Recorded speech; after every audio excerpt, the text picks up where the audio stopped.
네, 네 번째 강의 시작하겠습니다. 지난 시간까지 여러분이 어, 배웠던 게 변수, 오브젝트들의 변수와 그리고 함수, 그리고 제어문과 반복문을 배우셨는데요. 이 세 가지 변수, 함수, 네 가지 그 제어문, 반복문들이 일반적인 프로그래밍 언어에서 공통적으로 볼 수 있는 개념들이고, 여러분 역시 이제 R에서 그 공통적인 개념들을 배우셨기 때문에 R을 이용한 프로그래밍은 일단 기본적으로 하실 수 있는 준비가 됐다고 보셔도 되겠습니다.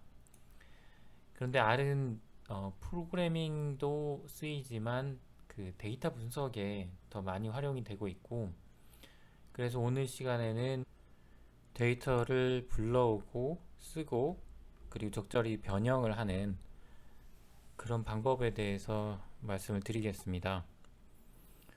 일반적인 데이터 분석은 이 전처리 과정과, 물론 이제 데이터를 들여오고 그리고 전처리를 한 후에 이 데이터가 어떻게 생겼는지 눈으로 봐야겠죠. 그리고 모델링을 통해서 데이터가 함축하고 있는 어떤 의미를 뽑아내고 해석을 합니다. 이런 전처리 가시화 모델링 이 과정으로 데이터 분석이 수행이 되는데, R에서 사용되는 데이터 타입은 일반적으로는 데이터 프레임 형식의 데이터를 사용을 합니다.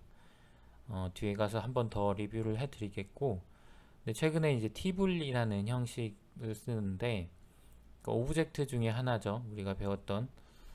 근데 데이터 프레임과 티블은 거의 같다고 보셔도 되고요. 이제 다른 점은 티블은 어, 그 값을 바꿀 수가 없습니다. 이 부분은 이제 뒤에 가서 다시 설명을 드릴 때가 있고요. 그래서 데이터 프레임 형식의 데이터를 다루는 함수를 좀 배워보도록 할 거고요. 이제 오브젝트 중에 이제 앞에서 배웠던 오브젝트들이 몇 개가 있는데, 몇 가지를 다시 한번 리뷰를 해보면, 벡터는 가장 그 기본이 되는 데이터 타입으로서 그 나열하죠. 콤마를 이용을 해서, 그리고 대괄호를 이용을 해서 인덱싱을 합니다. 몇 번째 있는 데이터를 가져오는 거죠. 리스트는 여러 개의 벡터를 원소로 가질 수 있는 데이터 오브젝트예요. 근데 이 여러 개의 벡터들이 다 그 길이가 달라도 된다는 거죠. 길이가 다른 여러 개의 변수를 하나의 그 변수로 만들어서 쓴다라고 생각을 하시면 되고, 매트릭스는 여러분이 생각하시는 그 매트릭스, 어, 가로 세로 일정 길이를 갖는 그 매트릭스고요. 매트릭스는 모두 그 같은 타입의 데이터가 저장이 되고, 그리고 인덱싱은 대괄호 컴마, 그러니까 로우 컴마 컬럼 형태로 인덱싱을 합니다. i번째 로우에 j번째 컬럼에 있는 엘리먼트의 값을 인덱싱을 하는 거죠. 그리고 데이터 프레임 같은 경우에는 이제 리스트와 매트릭스 두 가지 특성을 모두 가지고 있는데, 리스트와 같이 변수들을 여러 개의 변수들을 하나의 변수로 오브젝트로 묶어서 우리가 다루는 거고, 대신에 그 여러 개의 변수들이 다 길이가 같아야 돼요. 길이가 같아서 형태는 매트릭스와 같은 형태입니다. 직사각형이나 정사각형의 길이가 모두 같은 변수들의 모임이라고 보시면 되고, 인덱싱은 앞에와는 다르게 이 달러 표시를 붙일 수가 있어요. 앞에 그 강의를 보시면 나올 텐데, 물론 이 대괄호 형태의 이런 인덱싱도 가능하고, 변수들의 모임이라고 말씀을 드렸으니까 변수들이 이 세로축 칼럼으로 이렇게 쭉 붙는데 그 변수들마다 이름이 있겠죠. 그래서 그 데이터 프레임 이름 뒤에 달러를 붙이고 변수의 이름을 붙이고 그 변수에 해당되는 위치에 인덱싱을 할 수 있습니다. 값을. 그리고 그 변수들, 벡터들은 이런 식으로 인덱싱을 하겠죠. 이게 이제 앞에서 배웠던 오브젝트들, 변수들 타입에 따른 오브젝트들이고, 이제 기본적으로 이런 오브젝트들에 저장된 값을 가지고 데이터를 분석을 하게 됩니다. 그 데이터를 분석하기 위해서 가장 먼저 할 일이 R로 데이터를 읽어드리는 거겠죠. 지금 이 데이터셋을 썼는데 이 책에 있는 이 데이터셋은 그 생물학 데이터셋이에요. 근데 이런 데이터 안에 뭐가 들어있는지는 일단은 신경 쓰지 않고 일단 한번 열어보면 이 데이터 안에는 네, 실제로 열어보시면 그냥 텍스트로 그 컴마로 구분이 되어 있죠. 이렇게.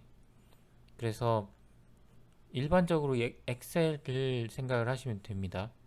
요 로우에는 어떤 샘플들이 들어가요. 사람이 될 수도 있고 사람이 될 수도 있고 뭐 어떤 이 생물학적 유전자 그러니까 데이터니까 뭐 유전자, 단백질 뭐 이런 게 단백질 1, 단백질 2 이렇게 쭉 들어갈 수 있죠.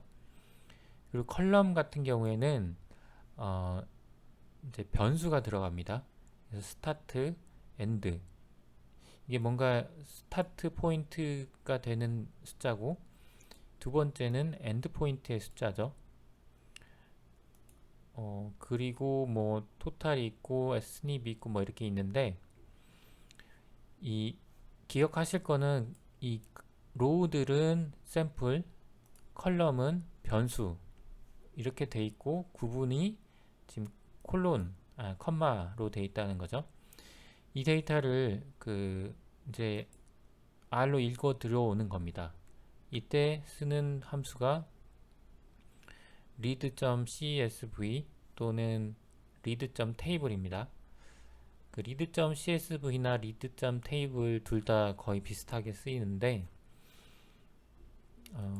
보시다시피 그 컴마로 구분이 되어 있으면 컴마 separate it 버전이라고 해서 CSV 파일로 보통은 나타내죠. 요거를 한번 읽어보면 이렇게 해서 읽어보면 네, 보시는 바와 같이 데이터 프레임 형식으로 저장이 된 거를 보실 수가 있습니다. 네, 데이터 프레임이죠. 그 클래스라는 건 오브젝트 타입을 보여줍니다. 그러면 아까 우리가 그 실제 파일을 열어서 확인했던 것처럼 그 컬럼에 변수들이 들어가고 로우에 샘플들이 들어갔는지 한번 보시면 첫 번째 숫자가 그 55,001이죠. 예, 잘 들어갔고요.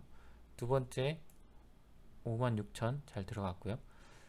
뭐 이런 식으로 실제 데이터가 데이터 프레임 형식으로 쭉 들어가 있고 앞에서 설명드렸듯이 데이터 프레임인 그 컬럼 하나가 하나의 변수라고 말씀을 드렸어요.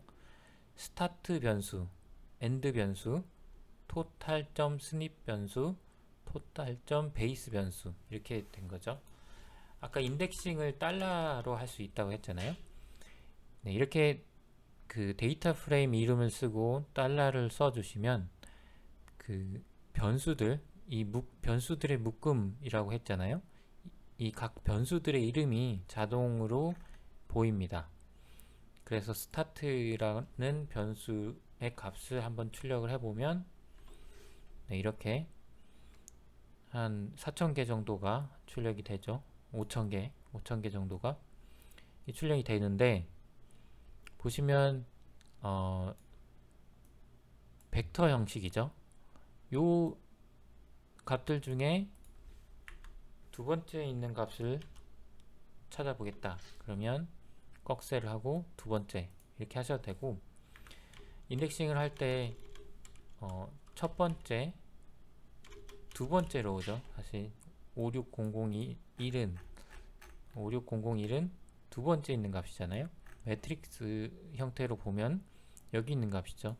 여기 있는 값은 두 번째 로우의 첫 번째 컬럼에 있으니까 두 번째 로우의 첫 번째 컬럼으로 레퍼런스를 하셔야 되죠.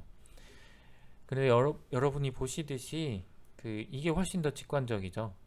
데이터 프레임 변수 안에 있는 스타트라는 변수, 벡터 변수의 두 번째 값 이렇게 하면 금방 아는데, 이렇게 써주면 데이터 안에 두 번째 있는 로우의 첫 번째 컬럼, 뭐 이렇게 하면 숫자가 어떤 숫자 나오긴 하겠지만, 이게 어떤 변수에 어떤 의미를 가지는지 해석하는 것은 훨씬 더 어려울 수 있겠죠. 그래서 데이터 프레임 형식의 어떤 인덱싱은 요 달러를 해주는 게 좋습니다. 그리고 이렇게 읽어올 때 read.csv로 읽어왔는데, read.csv 말고도 많은 비슷한 함수들이 있어요. 도움말을 한번 보시면 read.table, read.csv, delrim 이렇게 있죠. 거의 다 비슷한 역할을 하는데, 헤더하고 separate, 구분자라고 했죠.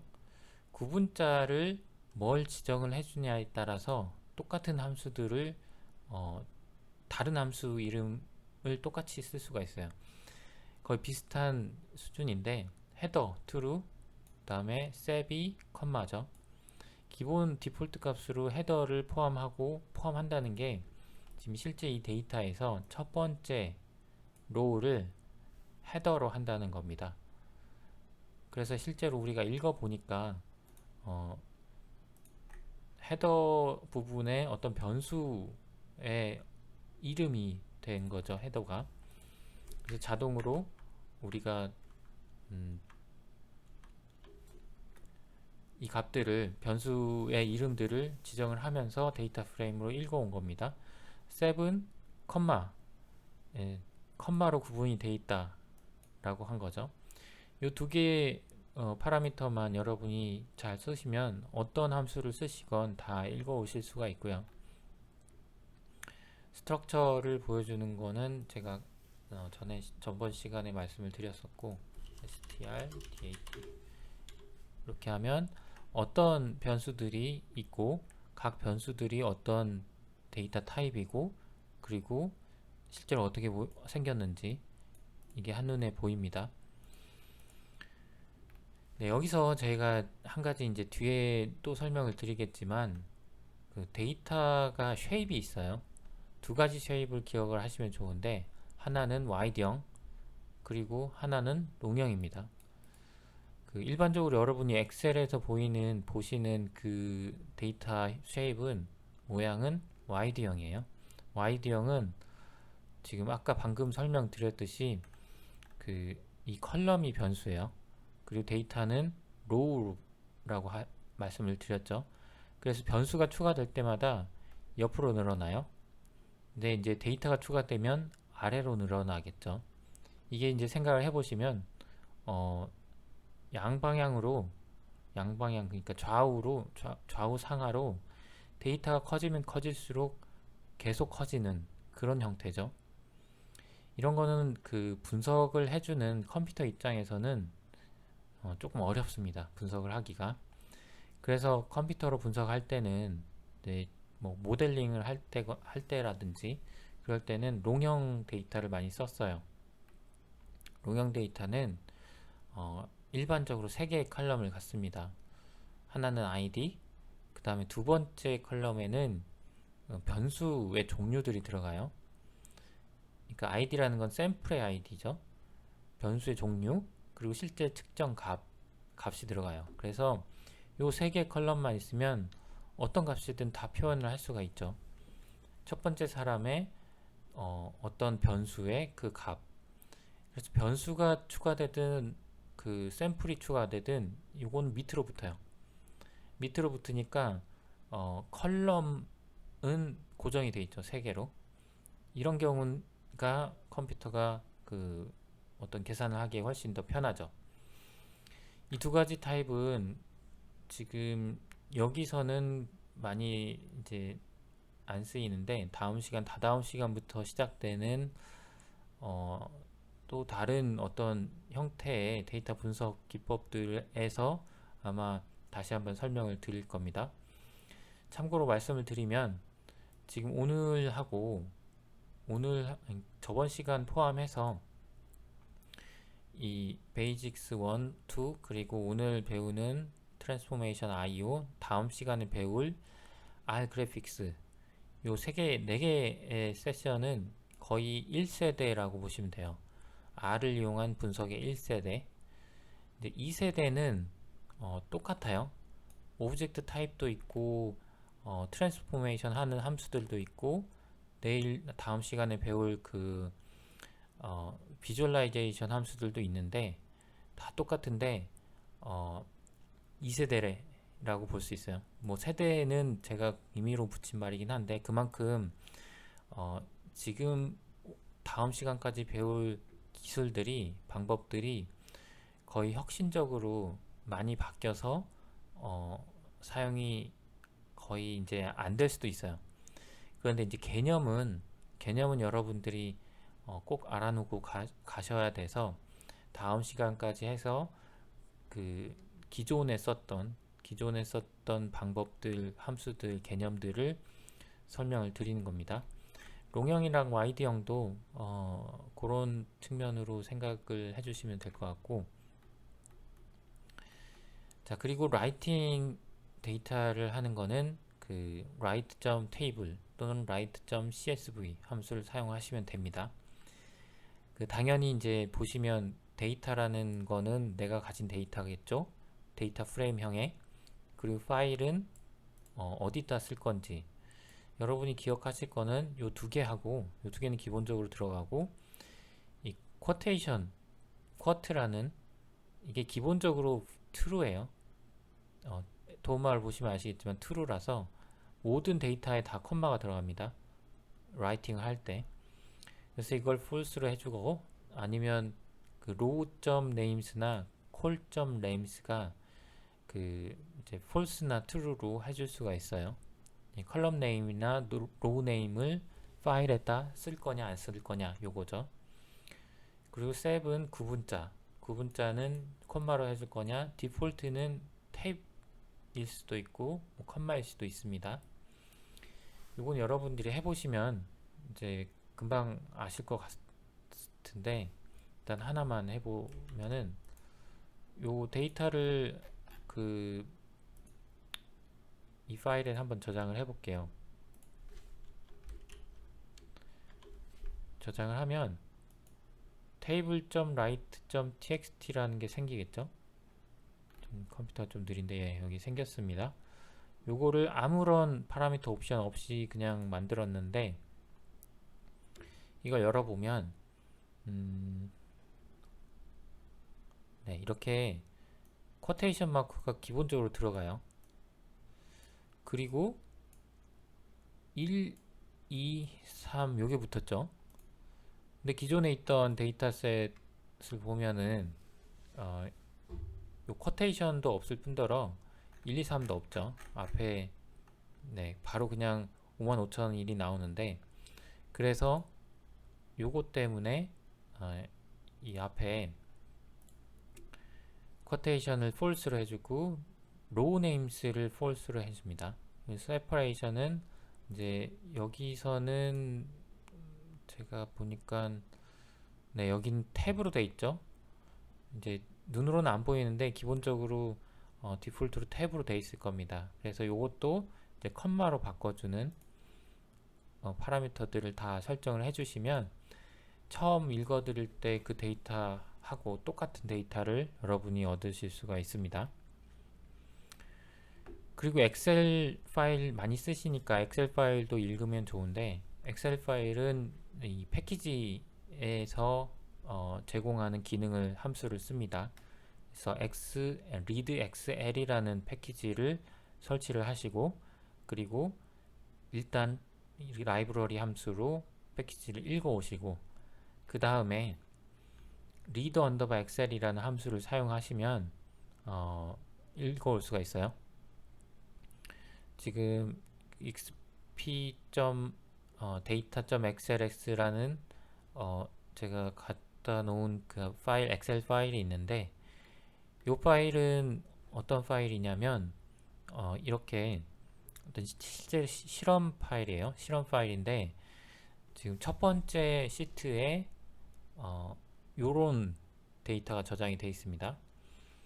보시면 컬럼 네임이 저장이 돼 있죠. 그래서 컬럼 네임을 데이터를 읽어올 때 여기는 1인데 여기는 컬럼 이름이라 문자잖아요. 요거를 알려주는 거예요. 그래서 컬럼 네임스가 있냐 없냐, true 있다. 그리고 스킵은 몇 개를 스킵하고 읽을 거냐. 보통 이제 메타데이터들이 요 앞에 좀 붙고 그 다음에 데이터가 시작되는 경우가 많아서, 그럴 경우에는 앞에 있는 거는 스킵해야죠. 그럴 경우에 이렇게 옵션을 주시면 됩니다. 그래서 이렇게 읽어오면 데이터 프레임으로 읽어와져요. 이렇게 느려서 일단 한번 읽어오면, 네, 이렇게 금방 읽어오는데, 보시면 네, 요건 티블이라고 돼 있죠. 네, 클래스를 보시면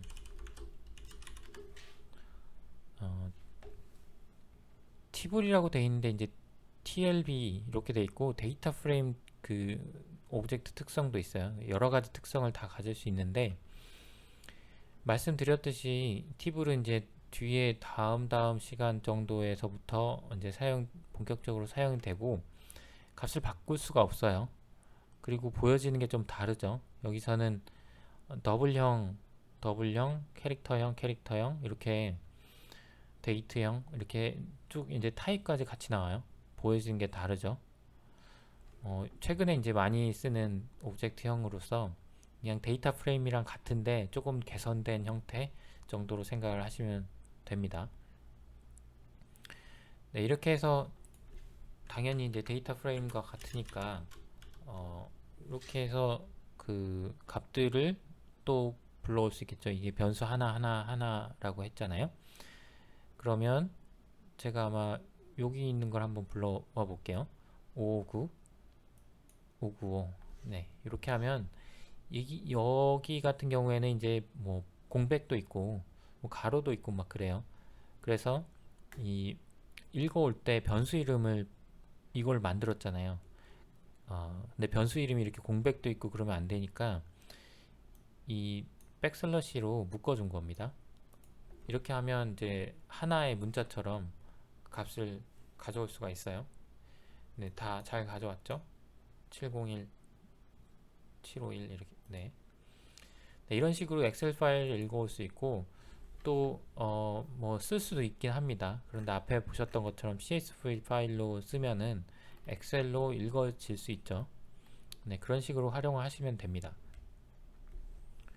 네, 지금까지는 여러분이 이제 데이터를 읽어오거나 어떤 파일에 쓰는 방법을 보셨고, 이제 전처리, 일단 데이터를 읽어왔으면 전처리를 하고 내가 원하는 데이터를 뽑고 아니면 변환을 하거나, 그리고 눈으로 본 후에 그래프를 그린 후에 이제 분석을 하면 되겠죠. 모델링을. 그래서 그 전처리 과정에 필요한 이제 함수들인데, 대표적인 게 subset과 그리고 merging, 그다음에 split, 이렇게 한 세 가지 정도를 알아두시면 될 것 같고, 그리고 뭐 간략하게 이제 example을 한번 하시고 이번 시간은 끝내도록 하겠습니다. subset 같은 경우에는 데이터 프레임이나 아니면 매트릭스 타입에 쓸 수가 있고요. 인덱싱을 사용을 해서 데이터의 일부를 가져오는 겁니다. 그리고 말씀드렸듯이 행과 열 모두, 즉 샘플들과 변수들을 모두 우리가 가져올 수 있는 그런 함수들입니다. 함수이고요. 예제로 그 에어 퀄리티 데이터, 이 에어 퀄리티 데이터는 도마를 보시면 뉴욕 특정 지역 지점에서 그 에어의 퀄리티를, 그러니까 공기의 질을 측정한 데이터로 보이고요. 여기서 일단 에어 퀄리티 데이터를 한번 보시면 이렇게 153개의 샘플들이 153개 지점에서 공기의 질을 측정한 거죠. 그런데 여기 NA들이 있습니다. NA not available 이라고 해서 이 지점에서는 오존의 값이 측정이 안 된 거죠. 이런 것들은 빼야겠죠. 네, 이런 걸 빼려고 지금 필터링을 해야 되는데, 필터링 할 때 subset을 쓰시면 됩니다. 즉 이제 첫 번째 같은 경우에는 이제 인덱싱으로 여기 앞에 보시면 이 오존 값만 뽑아서 이 중에 NA인 거를 물어보죠. NA면 true가 되겠죠. 근데 true를 뽑는 게 아니고 false를 뽑는 거죠. NA가 아닌 것들. 그래서 느낌표를 붙여주고 하면 NA가 아닌 것들이 true가 되고, 이걸 대괄호로 그 인덱싱을 해서 컴마 앞에 붙여주면 row를 필터링 하겠죠. 이런 식으로 하면 이제 다 없어집니다. NA가. 그런데 이런 식으로 이제 필터링 하는 방법이 있고, subset을 쓰시면 돼요. subset은 타겟 데이터 프레임이 있고, 그리고 변수만 적어주면 돼요. 변수 이름만. 여기처럼 모든 데이터 프레임 이름과 달러 해서 그 변수 이름까지 적는 게 아니고, 이 subset 안에서, 이 가로 안에서는 이 앞에 해당하는 데이터 프레임이 전체 스페이스예요. 그래서 오존이라고 하면 이 데이터 프레임 안에 있는 오존, 이렇게 자동으로 인식을 하는 거죠. 그러니까 여기 앞에 달러를 붙이고 에어 퀄리티를 쓸 필요가 없는 겁니다. 이게 훨씬 더 직관적이고 그 이제 코딩하기도 편하겠죠. 네, 결과는 똑같습니다. 이렇게 이게 이제 subset이고, subset에 그 select라는 함수를 쓰시면, select라는 함수, 그 파라미터를 쓰시면 변수도 우리가 골라낼 수가 있어요.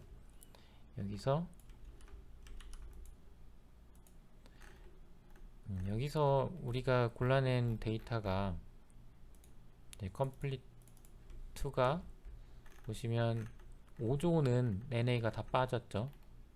그래서 오존하고 뭐 day 이 두 개만 쓰겠다. 그러면 이 subset에다가 그 select라는 파라미터를 써서 밑에다 쓸게요. select라는 파라미터를 써서 오존과 day 이렇게 하시면 두 개의 변수만 뽑힙니다. 이렇게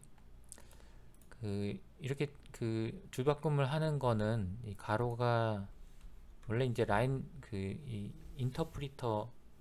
그 R은, 그러니까 한 라인이 실행이 되면 한 라인씩 그 실행이 되는, 그래서 한 라인이라는 걸 인식하려면 그 가로가 시작됐으면 가로가 끝나야겠죠. 가로가 끝나지 않으면 엔터를 쳐도 이건 한 라인으로 인식을 합니다. 그래서 가시성을 좋게 하기 위해서 이런 식으로 우리가 그 좀 나눠서 쓰기도 해요. 네, 오늘 과제는 이 엑서사이즈 5-1 하나고요. 에어 퀄리티 데이터에서 템프와 오존 변수로 이루어진 df라는 이름의 데이터 프레임을 만들라는 건데, 당연히 subset을 쓰셔야 되고요. 그리고 NA가 있는 샘플을 모두 제외하고 만드시면 되겠습니다. 앞에서 했던 것과 거의 유사하죠. 네, 그 다음 우리가 배울 함수는 머징하고 스플릿입니다. 그 머지 함수는 두 개 이상의 데이터셋을 통합하는 기능을 하고, 스플릿은 그 반대겠죠.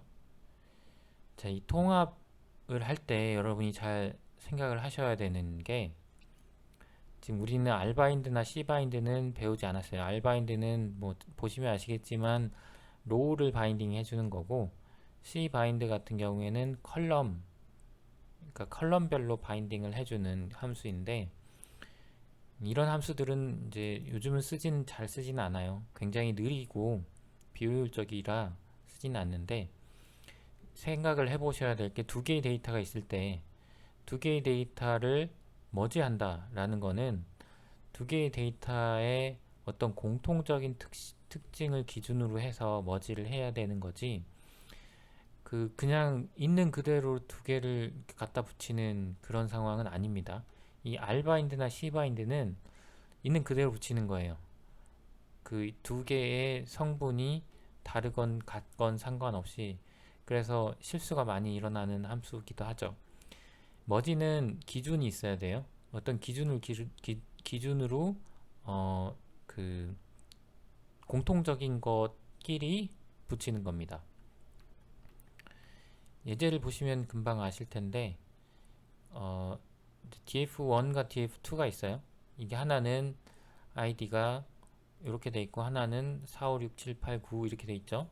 4, 5, 6이 공통적이죠. 이 사람들이 여기 df1에는 나이를 가지고 있고, df2에는 성별을 가지고 있어요. 이거를 한번 해보시면, df1은 이렇게 생겼고 df2는 성별을 가지고 있습니다. 이 두 개를 바인딩을 시켜 볼게요. 근데 R바인드 같은 경우에는 제가 말씀드렸듯이 그냥 붙이는 거예요. 이렇게 됩니다.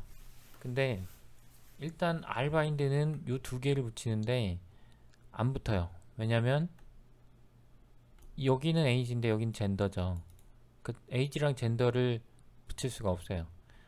이것 때문에도 그렇고, 지금 id가 공통적인 게 있는데 그냥 이렇게 갖다 붙인다는 게 좀 말이 안 되죠.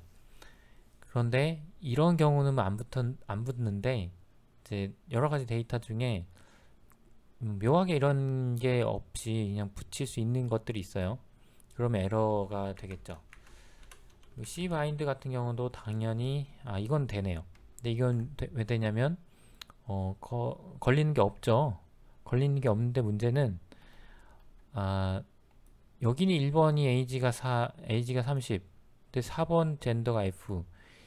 이게 YD형 데이터를 설명을 드렸을 때 요 로우 기준으로 보면은 같은 속성이 아니에요. 이게 한 사람이라고 할 수 없는 부분이죠. 다 섞여 있죠. 컬럼도 마찬가지로 id가 어떤 사람 1이고 이 사람이 4이고, 그러면 1인지 4인지 모르잖아요.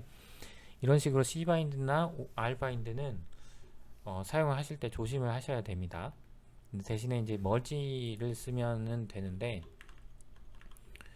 우리가 이제 그 머지가 세 가지 종류가 있긴 합니다. 근데 by id를 기준으로 머지를 하겠다.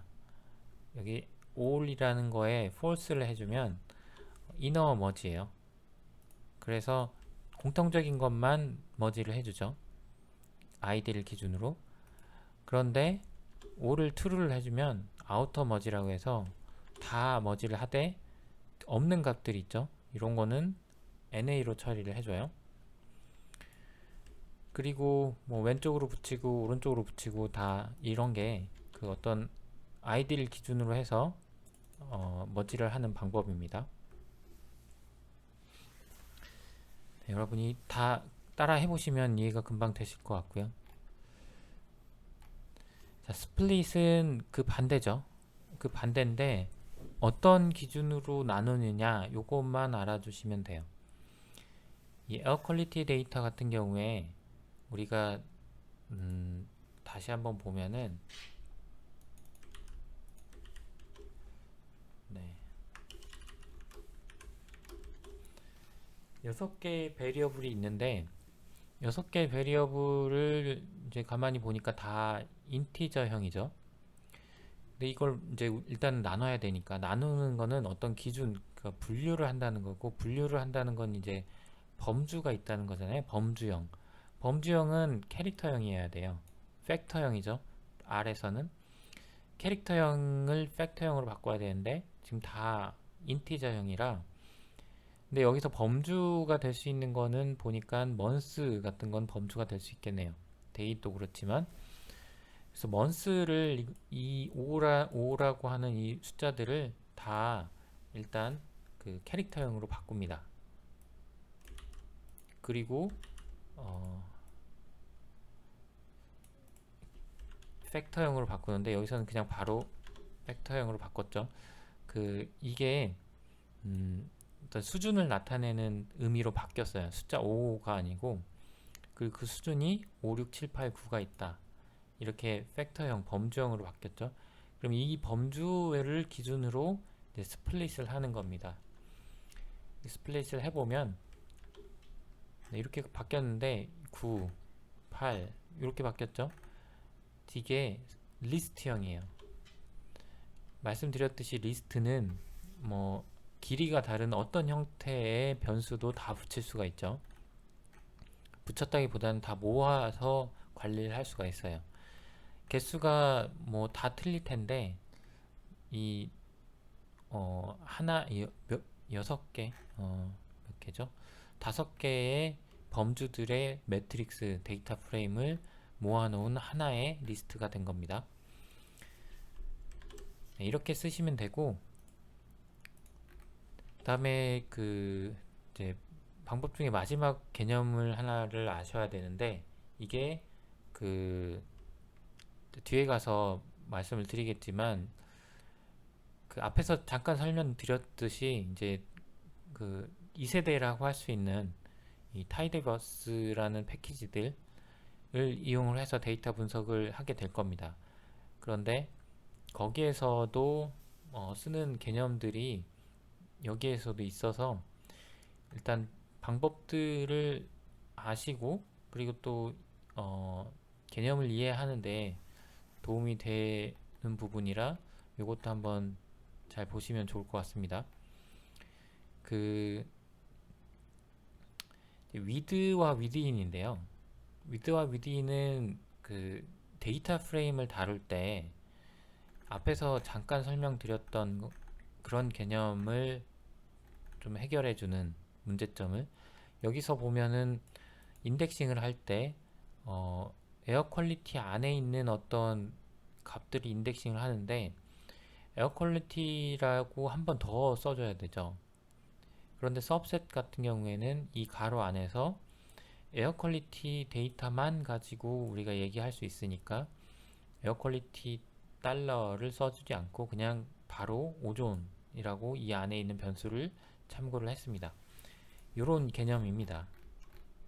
그래서 with랑 within이 이런 개념으로 쓰이는데 네, 여기 써있죠. 아까 말씀드린 with를 쓰지 않으면 이렇게 레퍼런스를 다 해줘야 돼요. 그런데 with를 쓰게 되면 이런 식으로 씁니다. 이 형태를 잘 보시면 되는데 with하고 가로 열고 변수 이름을 썼죠. 데이터 프레임. 그러면 이 가로 안에서는 어떤 경우에서건 변수들은 지역 변수죠. 요 에어 퀄리티 안에 있는 변수들을 참고하게 됩니다. 요 밖에 있는 오존이 뭐가 있더라도 그걸 참조하는 게 아니고 여기에 명시된 데이터 프레임의 변수만 참조를 해요. 그래서 달러를 이용한 참조를 하지 않아도 된다는 거죠. 이게 이제 개념적으로 여러분이 좀 잘 봐두시면 좋아요. 이렇게 함수가 보통 우리가 쓰일 때는 함수를 쓰고 그 그 함수에 적절한 파라미터를 써서 이제 어떤 명령을 실행을 했는데, 여기서는 함수 안에 있는 어떤 공간이 전부 다 코딩을 할 수 있는 공간으로 바뀌었죠. 이런 개념이 이제부터는 많이 쓰일 거예요. 앞으로. 그러니까 다음 시간은 아니고, 타이디버스나 뭐 이런 패키지들을 쓸 때는 이런 형태의 코드에 익숙해지셔야 된다라는 것만 제가 말씀을 드리고, 실제로 여러분이 코드를 한번 실행을 해보시면 금방 이해를 하실 수 있을 겁니다. 비교를 하시면 돼요. 네, 위드인도 비슷합니다. 위드인은 변수들을, 그러니까 변경을 할 수 있어요. 변경을 할 수 있다는 건데, 어차피 위드나 위드인이 많이 쓰이진 않아요. 근데 기존에 옛날에는 많이 쓰였어요. 그래서 그 코드를 가끔 보다 보면은 위드나 위드인을 쓴 경우가 많은데, 자, 여기서 이거 하나만 보시면 뭐 당연한 결과긴 하지만, 위드인을 써서 여기 템프라는 변수는 사실은 없어요. 여기 밖에 쓰면 없죠. 근데 within이나 with 안에서 데이터 프레임을 명시를 해주면 이 안에는 템프가 있죠. 네, 요 변수를 가리키는 겁니다. 여기서는. 그러면 이 변수를 가리키고 어떤 계산을 했어요. 그래서 셀시어스라는 게 계산을 했죠.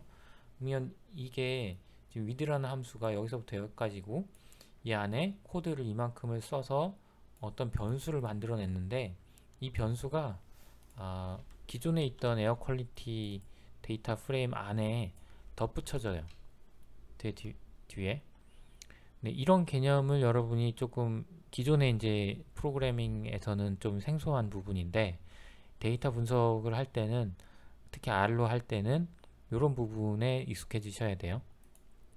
개념적으로 with나 with를 지금은 많이 안 쓰긴 하지만, 이런 코드 안에 있는 코드, 이 함수 안에 있는 코드, 그리고 이 데이터를 변형을 할 때 이런 식으로 변형을 하는다 라는 것들을 여러분이 알아주시면 좋습니다. 기존에 있는 방법이죠. 에어 퀄리티하고 달러하고 셀시어스라는 새로운 걸 만들고, 이 셀시어스라는 새로운 걸 만든 것을 데이터 프레임으로 다시 이제 만들어주는 건데, 여러분이 이게 이제 보기에는 더 편할 수 있어요. 간단하니까. 이게 이제 어떻게 보면 더 편할 수 있는데, 옛날에는 다 이렇게 했죠. 그런데 이제 앞으로 데이터 분석을 하시다 보면 이런 식으로 하시는 게 훨씬 더 편하고 간결하다는 거를 아실 수가 있을 겁니다. 자, 이제 마지막으로 데이터 분석을 한번 해볼 텐데요. using R이라는 패키지에 있는 베이비스라는 데이터셋입니다. 이 데이터셋은 이제 using R이라는 패키지를 설치를 하셔야 되고, 설치를 하시면 시간이 좀 걸리는데, 일단 설치를 하시면 베이비스라는 셋을 쓰실 수가 있습니다. 이렇게 로딩을 하고, 생각보다 많은 패키지들을 지금 레퍼런스 하고 있어서 using R이라는 걸 깔 때 이런 패키지들을 다 깔게 되는데, 일단 다 깔고 나서 라이브러리로 읽어 오시고, 그리고 베이비스를 보시면 이런 식으로 이게 이제 산모하고, 그 다음에 태어난 아기, 그리고 아기 아빠의 어떤 데이터들을 정리해 놓은 데이터이고요. 보시면 이제 가만히 보시면 여기에 이런 게 있어요. 999. 이게 데디의 웨이트인데 999는 말이 안 되죠. 여기도 999가 있네요. 이 게스테이션이라는 임신 기간, 이런 거는 이제 오류로 볼 수 있죠.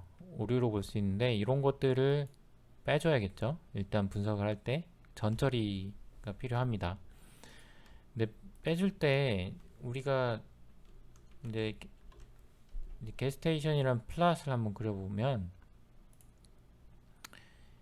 이제 눈에 보이겠죠. 이게 아까 999가 있었는데 이 999가 보이죠. 이렇게 다른 것들은 다 여기 있는데 이런 것들을 빼줘야 된다는 얘기고요. 이걸 빼줄 때 이렇게 해주죠. 이 변수들 중에 999, 900보다 큰 것들을 찾고 그 true인 것들에다가 NA를 넣어라 요거죠. 이렇게 하면은 이제는 NA가 들어갔죠. 근데 이거보다 그 아까 우리가 배운 within을 쓰면 요 베이비스 달러를 안 써도 돼요. 그리고 다른 뭐 deadweight도 바로 할 수가 있겠죠. within이라고 써주고 가로 열고 이제 중괄호에다가 코드를 넣는 거예요. 쭉. 그래서 이 베이비스 달러 빼고 그냥 게스테이션이 999이면 거기 NA, 데드웨이트에 그 999이면 거기 NA. 이렇게 해주면 within은 데이터를 변형을 할 수가 있댔으니까 new babies라는 데이터셋에 변형이 되어서 이렇게 NA들이 들어갑니다. 999보다는 NA라고 명시를 해주는 게 데이터 분석에서 좋죠. 999는 어떤 측정 값 같아 보이잖아요. 그래서 이렇게 일단은 해주고 우리가 원하는 이제 분석은 뭐냐면 이제 그 스모킹을 하면 그 임신 그 엄마가 스모킹을 하면 그 임신 기간이 어떻게 될까 이런 겁니다. 스모킹을 한번 보면 스모킹은 이렇게 돼 있어요. 스모크라는 변수에 들어있는데 012로 돼 있죠. 근데 사실 그 012는 이제 의미가 없죠. 범주로 돼야 되겠죠. 범주로 이렇게 바꿔주면 돼요. 그 0은 never, 1은 smoke now고, 그 다음에 2는 임신하기 전까지, 3은 once did. 그런데 지금은 아닌. 이렇게 이제 범주로 나눠서 우리가 이 스모크라는 변수를 범주형 변수로 바꿔줄 필요가 있어요. 왜냐하면 이 범주형 변수에 따라서 이 게스테이션의 기간이 달라지느냐를 보고 싶은 거기 때문에 범주로 바꿔줘야 되죠. 이 숫자로 바꾸면 정량적인 숫자로 바꾸면 모델링을 할 때 다른 결과가 나오겠죠. 그래서 일단 스모크를 팩터로 바꿔주고 여전히 이 within이라는 함수에 이 중괄호 여기에다가 계속 코드를 넣고 있습니다. 스모크를 팩터로 먼저 바꿔주고 팩터의 레벨들을 사람이 알아볼 수 있는 이렇게 바꿔줍니다. 일단 이렇게 한번 실행을 해서 보시면 스모크라는 게 이렇게 받고 있죠. 새로운 데이터에 스모크라는 게 012가 아니고 이렇게 사람이 알아볼 수 있는 어떤 범주형 데이터로 바뀌었습니다. 자, 이제 이 두 개의 데이터 게스테이션과 스모크를 가지고 한번 선형 모형을 나눠 볼게요. 이게 이제 그 분산 분석인데 보시면 그냥 선형 분석 그 수준에 따라서 그 해당되는 그 스모크를 피웠냐 안 피웠냐 이 범주 수준에 따라서 그 해당되는 값들의 평균과 분산을 가지고 차이가 있냐 없냐를 분석을 하는 거예요. 물론 디테일은 보다는 이렇게 결과를 보시면 이제 이렇게 나오죠. 그 차이가 있냐 없냐. 그러니까 아노바는 이 수준별로 차이가 있냐 없냐가 아니고 그 모든 걸 통틀어서 차이가 하나라도 있으면 유의하게 나오는데 여기 보시면 차이가 있죠. 그 p-value라는 거는 이제 그 통계에서 여러분이 나중에 이제 기회가 2학기 때 제가 강의를 하긴 하는데 p-value가 낮으면 낮을수록 통계적으로 의미가 있는 거죠. 그래서 수준별로 차이가 있다라고 우리가 해석을 하면 되고, 어떤 차이가 있느냐? 요걸 보면 돼요. 지금 스모킹 하고 있는 사람이 있고, 이게 T값이 이렇게 돼 있죠. 그러니까 마이너스예요. 그리고 once did, 그다음에 until smoking. 얘네들은 여기 지금 베이스라인이 never smoke죠.